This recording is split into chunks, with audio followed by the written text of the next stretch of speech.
देखो साइंस का एक बहुत इम्पॉर्टेंट ये कॉन्सेप्ट है कि when you come across any new challenge और प्रॉब्लम, तो साइंस में हम लोग ऐसा नहीं करते हैं कि कोई तुरंत नया लॉ कोई फॉर्मुलेट कर लेते हैं। पहले हम लोग क्या कोशिश करते हैं, जो एग्जिस्टिंग लॉ है उसके हेल्प से, जो एग्जिस्टिंग नॉलेज है उससे उस चैलेंज को या उस प्रॉब्लम को के सोल्यूशन तक हम लोग पहुंच सकते हैं। यानी इस चीज़ का हमेशा याद रखना है तुमको। और ऐसे भी कॉम्पिटिटिव एग्ज़ाम में कौन सा क्वेश्चन आएगा, बोर्ड एग्ज़ाम में कौन सा क्वेश्चन आएगा और कॉम्पिटिटिव एग्ज़ाम में क्या क्वेश्चन आएगा, देयर इज़ अ डिफरेंस और नॉट। बोर्ड एग्ज़ाम में क्वेश्चन गेट्स रिपीटेड, जो तुम घर में किताब में सॉल्व किए होगे वही क्वेश्चन आना है बोर्ड एग्ज़ाम में। बट कॉम्पिटिटिव एग्ज़ाम में सेम क्वेश्चन या समथिंग न्यू, तो वो कैसे हम सॉल्व कर पाएंगे कभी भी। तो जब कभी भी फिजिक्स में, है ना, ये this idea I will always use, तुम कभी भी हमसे क्वेश्चन पूछोगे हम ये चीज़ हमेशा तुमको बताएंगे कि कभी भी कोई नया चैलेंज मिलता है, नया प्रॉब्लम मिलता है ना, तो ये सोचना चाहिए कि ठीक है इस क्वेश्चन में हम क्या चेंज करें तो सॉल्व कर लेंगे, है ना। तो तुमको वेक्टर, ऐसा तो नहीं कि वेक्टर ऐड करना नहीं जानते हो, ये बताओ तुम जानते हो या नहीं वेक्टर ऐड करना, लेकिन कितने वेक्टर को ऐड करना जानते हो। ऐसा करते हैं हाथ यहाँ रख देते हैं, कितना दिख रहा है, 2 को तो ऐड कर सकते हैं ना, वही काम करके देखते हैं। और 2 को हम ट्रायंगल लॉ से ऐड कर सकते हैं नहीं, तो पहले क्या लिखें, adding what and what, A1 and A2। तो फोकस किसके पर, किस चीज़ पे कर रहे हैं, जो हमको नहीं आता है उस पर या जो आता है। तो आता है तुमको, क्या आता है, ट्रायंगल लॉ आता है। कैसे ऐड करते हो ट्रायंगल लॉ में, how many vectors you add, 2 out of 2 first vector किसको मान सकते हैं, किसी को भी, तो A1 लिखो पहले, adding A1 and A2, adding vector A1 and vector A2। तो ये हो गया वेक्टर A1 और A2 कहाँ से रिड्रॉ करोगे, और रिजल्टेंट किससे मिलेगा, टेल टू हेड। इसको A1 प्लस A2 लिख लेते हैं, और एक काम करें A1 प्लस A2 को एक ब्रैकेट में लिख दें, A1 plus A2 inside bracket, वो काम भी कर दूं, डन हो गया। Now you are left with how many vectors to add, 1 और 2। एक कौन सा है, A1 प्लस A2 को किससे ऐड करना है, कौन सा लॉ यूज़ कर सकते हो, फिर से ट्रायंगल लॉ कर सकते हैं ना। किसको कहाँ से रीड्रॉ कर लें बता लो, किसको फर्स्ट वेक्टर मान लें यहाँ पे कन्वीनियंट होगा, A1 plus A2 as it is. Second vector कौन होगा, कहाँ से रीड्रॉ करें, हेड, किसके हेड से, A1 plus, draw that, do that. किसको किसको ज्वाइन करने से रिजल्टेंट आएगा, tail of first to head of second.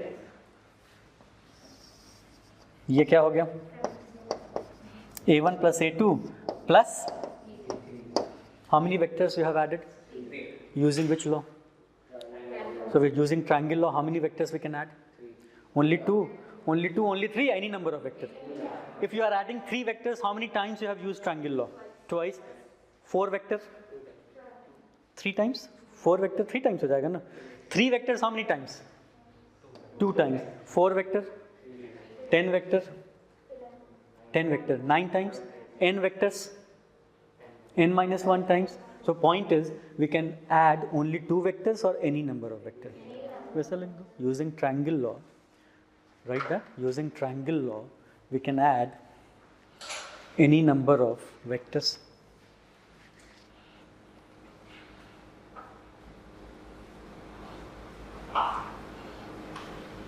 But convenient कब होगा ट्रायंगल लॉ यूज करना, जब कितने वेक्टर को ऐड कर रहा हो, 2 वेक्टर तो बहुत ही आसान है ना। But we can add how many vectors, any number of vector using triangle law. But यहाँ इसको ऐसा करते हैं, इसको अब फिगर A कर लेते हैं अलग, है ना, ये फिगर B कर लेते हैं, डू दैट, फिगर B। अभी जो हम लोग आंसर निकाले इसमें पहला वेक्टर तुम किसको, पहला पेयर किसको लिए थे, rather A1 A2। No, is it necessary कि हम A1 A2 को ही पेयर लें, किसको ले सकते हो, लेट अस एक्सप्लोर, ऐसा लिखो आगे, adding A2 and A3, explore करके देखते हैं।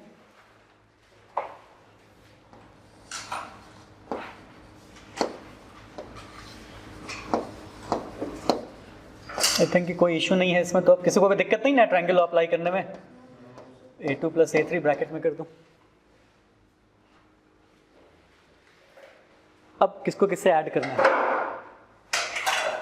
A2 प्लस A3 से क्या ऐड करना है? A1। कहाँ से रिड्रॉ करें A1? A1 कहाँ से रिड्रॉ करें? A2 प्लस A3 के हेड से। हमेशा क्या करना है ट्रायंगल लॉ में? सेकेंड वेक्टर को कहाँ से रिड्रॉ करना है? Head of first. So A1 कुछ ऐसा हो गया A1? नहीं है ना A1, देख लो। किसको किसको ज्वाइन करोगे तो रिजल्टेंट आएगा? Tail of A2 plus A3 to ना। डायग्राम में डिफर, हम जो डायग्राम ड्रॉ किए तुम जो ड्रॉ करोगे वो डिफरेंट आ सकता है, but you should not worry about it. क्यों डिफरेंट आ सकता है बताओ? Are we drawing this diagram to any scale? या आर्बिट्ररी है? आर्बिट्ररी है ना, तो वो डिफर कर सकता है। तो एग्जैक्ट सेम डायग्राम आए जरूरी नहीं है। फिगर सी ऐसा लेबल कर दो। आई होप तुम इसको समझ पा रहे हो, क्लियर है ना? फिगर बी में पेयर कौन था पहला? A1 A2। फिगर सी में पहला पेयर कौन है? A2 A3। Figure B and figure C looks different और not? B and so right, figure B and figure C looks different. Figure B and figure C looks different. मतलब क्या हुआ कि हम कौन सा ग्रुपिंग से स्टार्ट कर रहे हैं, आंसर बदल रहा है। यही मतलब हुआ ना कि कौन सा ग्रुपिंग है उससे रिजल्टेंट क्या हो रहा है, बदल रहा है। उसको कैसे वेरीफाई करें? तो पिछले केस में हम लोग कैसे वेरीफाई किए थे? फिगर 2 3 को एक साथ ड्रॉ किए थे ना। यहाँ भी क्या करें, कंबाइन करके देखते हैं। तो फिगर बी फिर से ड्रॉ करो, तो थोड़ा बड़ा ड्रॉ करना। Draw figure B again.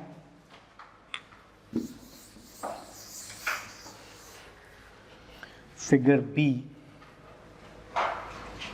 A1 A2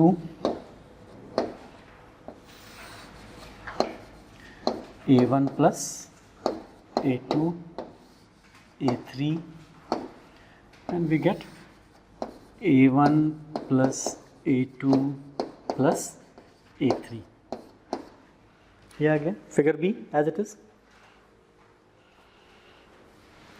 figure C में पहला पेयर क्या था? इसी डायग्राम में A2 A3 दिख रहा है। डू वन थिंग, तुम क्या करो, just to distinguish dotted line से या डिफरेंट कलर है तो ऊपर शो कर दो A2 and A3, just for sake of making that difference. Done. तो पहला क्या दिखने लगा? A2 and A3। इसको ऐड कर सकते हो, उसको सॉलिड लाइन से शो कर देते हैं। ये हुआ, ये क्या वेक्टर हो गया? A2 plus A3। अब किसको किसको ऐड करना है? A2 plus A3 and A1। यही बचा ना। पहला वेक्टर कौन हो सकता है? पहला वेक्टर कौन हो सकता है? A2 प्लस A3 या कोई भी? फर्स्ट वेक्टर से कोई फर्क पड़ता है? कौन हो सकता है? कोई भी। टेल मी, क्या हम इसी A1 को फर्स्ट वेक्टर नहीं मान सकते हैं? देख लो, है या नहीं A1? और second vector A2 plus A3 कहाँ से रिड्रॉ किया हुआ है? तो रिजल्टेंट क्या आएगा? कहाँ से कहाँ? हेड टू टेल या टेल टू हेड? किसका tail? A1। Tail of A1 तो head of A2 plus A3 show कर दें। डिफरेंट आंसर या सेम आंसर? Same answer. लेकिन उसको लिखोगे कैसे? A1 पहले प्लस ब्रैकेट में क्या? A2 प्लस A3, यही होगा ना। तो पहले ये बताओ, डज इट मैटर कि पहला पेयर कौन था? और you can start with any pair, any pair, fine. And क्या कंक्लूड करें? A1 plus A2 bracket plus A3 equal to how much? Write that equals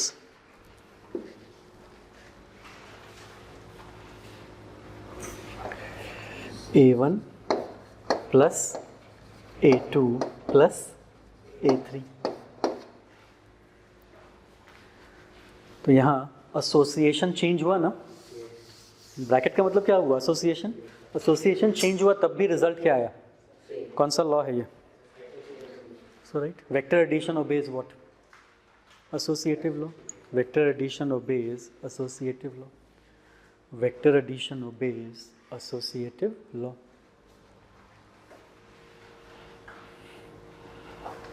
Done. So how many vectors you can add using triangle law? Any number of vector. और first vector किसको मान सकते हैं? किसी को भी. पहला पेयर किसको ले सकते हैं?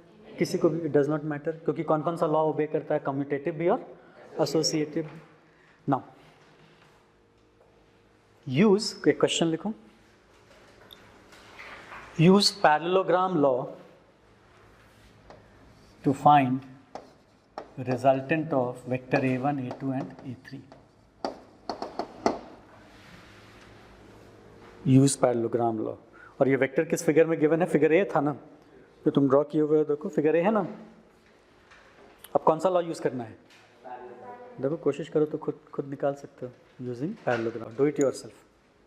How many vectors are there? 3. तो तुम पैरेललोग्राम लॉ में कितने को ऐड करते हो वो देख लो.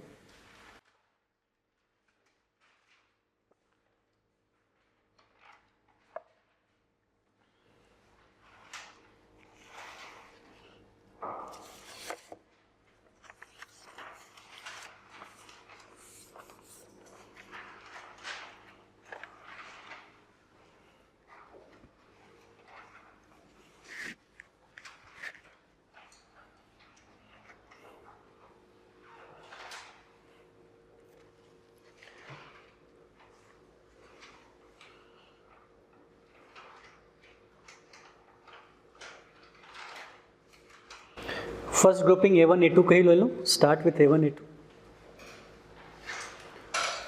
तो पैरेललोग्राम लॉ में क्या कोइंसाइड करना चाहिए? हेड टेल या tail and tail? Tail and tail. तो उसका ध्यान रखना. You have to use parallelogram law. और पैरेललोग्राम किस लाइन से ड्रॉ करना है? सॉलिड लाइन या डॉटेड लाइन? Dotted line.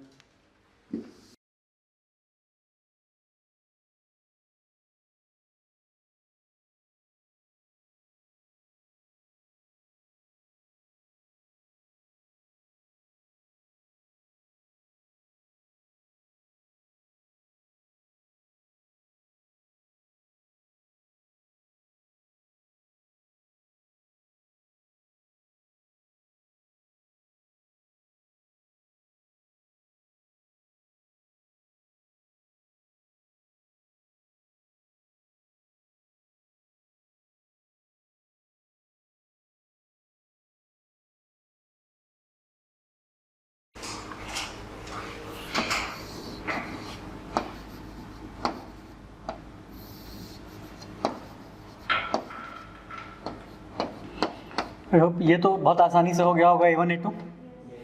ये क्या है? a1 plus a2. अब इसके साथ और क्या करना है? कौन सा वेक्टर? a3. a3 चाहिए ना. कहाँ से रीड्रॉ किए a3? यहाँ. तो ये हेड से रीड्रॉ किए तो अब तो ट्रायंगल लॉ हो जाएगा ना. यहीं से रीड्रॉ करना होगा ना. a3 को भी कहाँ से ड्रॉ? तुमको डू वन थिंग, फोकस वैसा होना चाहिए. किसको किससे ऐड करना है अब ये बताओ. a1 plus a2 and a3. ये इशू है ना. तो तुमको केवल ये दिखना चाहिए this is a1 plus a2 और नॉट. तो पैरेललोग्राम लॉ में what happens? Head and tail coincides या टेल कोइंसाइड्स? सो a3 कहाँ से ड्रॉ करोगे? यहीं से ड्रॉ करेंगे ना. तो ये a3 होगा. Show that. अब देखो आगे क्या करना होगा. What next?